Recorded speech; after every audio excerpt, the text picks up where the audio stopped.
بسم الله الرحمن الرحيم. السلام عليكم ورحمة الله وبركاته.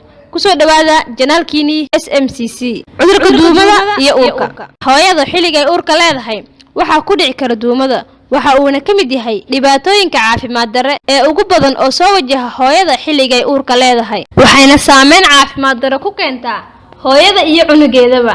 Sidoo kale waxa ay ku sababtaa in hooyada ay dhiciso ama cunugii oo dhasho waqtigiisii oo aan wali la gaarin.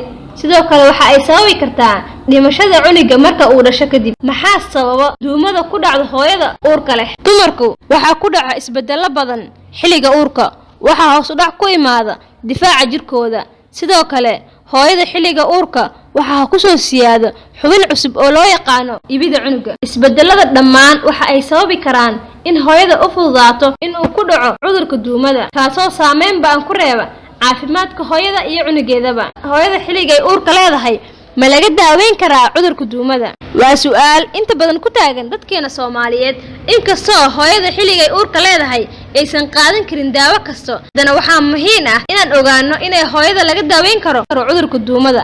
cudurka duumada waa laga daaweyn karaa hooyada xilliga ay uurka leedahay, waliba waxaa qasab ah inaysan daawada lahayn wax saameyn caafimaad darro ah.